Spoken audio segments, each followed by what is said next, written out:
Hey, when we were kids, we didn't need a wireless controller with 50 buttons to play a video game. We were lucky to get one red button and one joystick. However, it didn't hurt to have a big TV. Well, today, we are going back in time to the dawn of the video game consoles, especially the ones we played as Gen X in the 70s and 80s. We have 10 nostalgic units on the deck, ready to go for you. So join us, and stick around until the end of the video to hear about the video game crash of '83, the one that almost ended the entire industry before it began. This is Gen X Flashback. First up, Magnavox Odyssey. Okay, we're headed way back to the dawn of home gaming. Now, not everyone remembers the first one out of the gate, but I want you to picture this. It's '72, and the world is about to experience something truly revolutionary.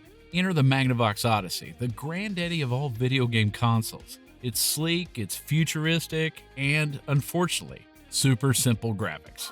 But the Odyssey wasn't just playing games, it was making history. I mean, at this time, people were just used to gathering around TVs to watch TV shows, not interact with the thing. Odyssey flipped that on its ears. Now, the graphics weren't anything to talk about, and it required sometimes overlays on your screen. I mean, like these plastic sheets you see here to add color and context to these little blocks that were on your screen. Its best game was table tennis, and since there wasn't anything else to fight with it, it was fun and even groundbreaking. It even had one of the first light guns. You really didn't see this again until the NES. Granted, it was super primitive. This console set the stage for all the gaming systems that followed it, proving that home video games were viable. Number 2. The Atari 2600. Now, if the Magnavox Odyssey proved that home video games were viable, the Atari 2600 made them mainstream. So it was 1977, and Star Wars took the theaters by storm back then. Little did anyone know that another storm was getting ready to hit home. The legendary Atari 2600.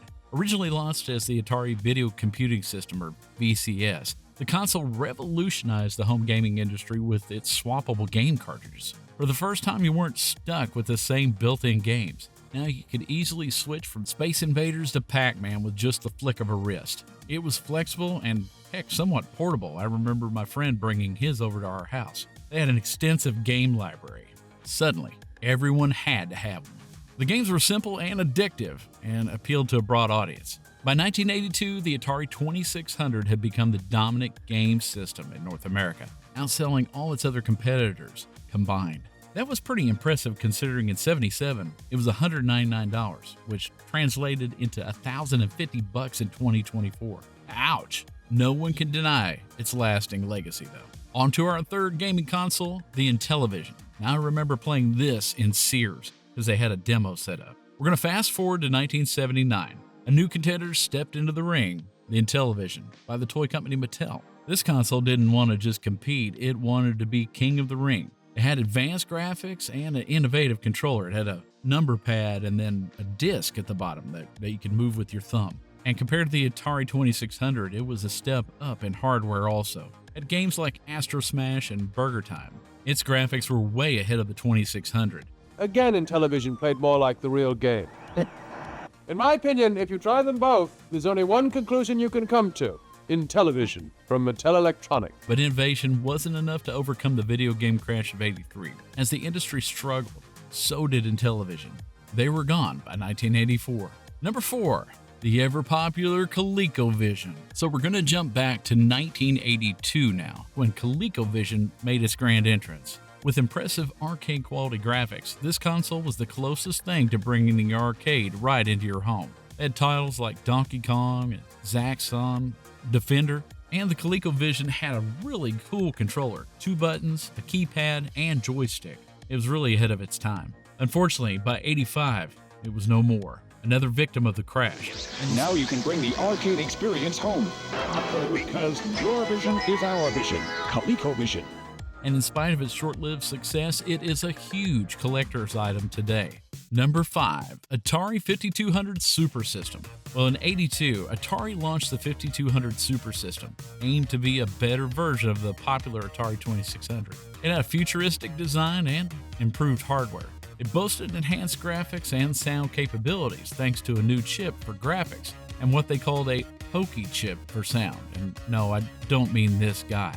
It was one of a kind at the time. It even does something no arcade game can. Telephone! It's Judy! It lets you freeze the action. Hello, Judy. The new 5200 Super System. If your dealer's sold out, keep trying. We're making them as fast as we can. And even with all of its advancements, you'd think the 5200 would just wipe everyone else out. But sadly, it left everybody wanting more. Why? Well, one of the main issues was its non-centering analog joystick controllers, which were prone to failure and made gameplay really difficult. There was also the fact that the 5200 was initially incompatible with the vast library of 2600 games, at least until an adapter was hastily made. The games were more expensive too, making it a tough sell in what had become a sea of consoles. Because it didn't hit the mark and had fierce competition, the 5200's early demise arrived in 1984.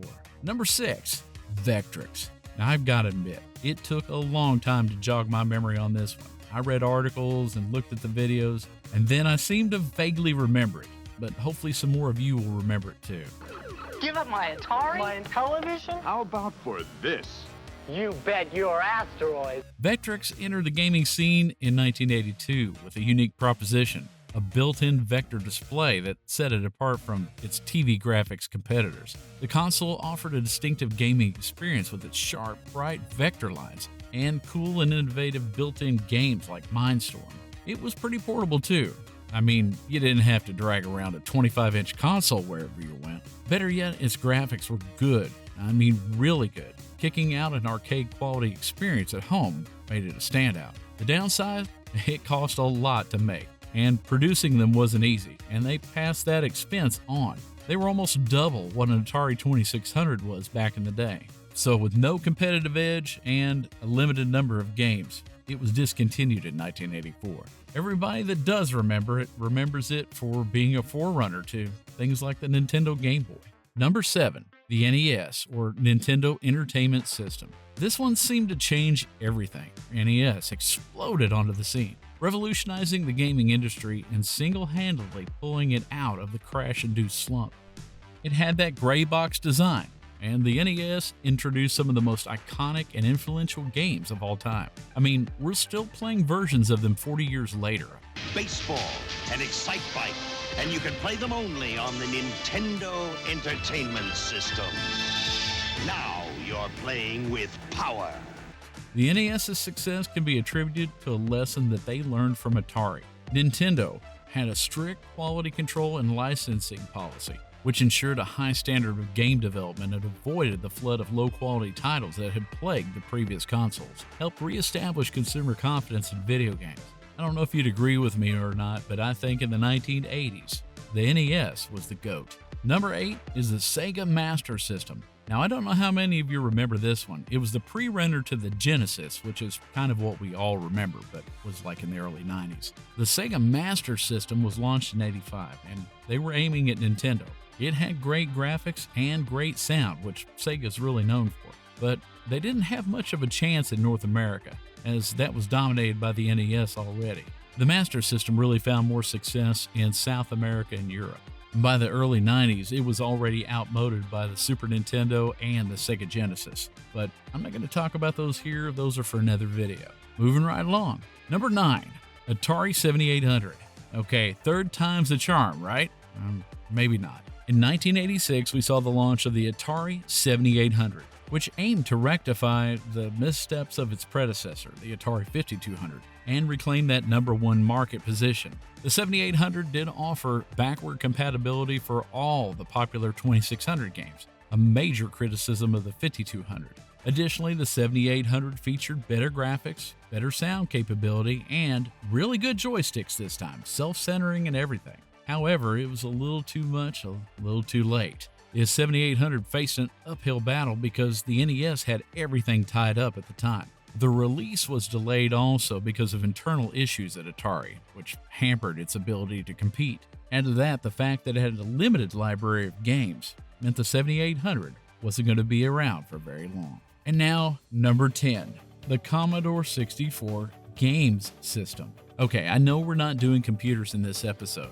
Now, I had the C64 full computer with the old 1541 floppy disk, 5 1/4 style. But hear me out, the GS didn't even have a keyboard. It was a gaming system with cartridges. In '87, Commodore took its successful Commodore 64 computer and repackaged it as the Commodore 64 Games System, or C64GS. It was aiming to capitalize on the home gaming market, and due to the fact that it had the same processing power as the computer, it delivered an impressive gaming experience. But the C64 faced some significant hurdles right from the start. The decision to omit a keyboard severely limited its functionality. The limitation was a critical misstep, and it alienated existing C64 users and failed to attract new customers. By 1989, it was completely gone from the market. And now, as promised, the video game crash of '83.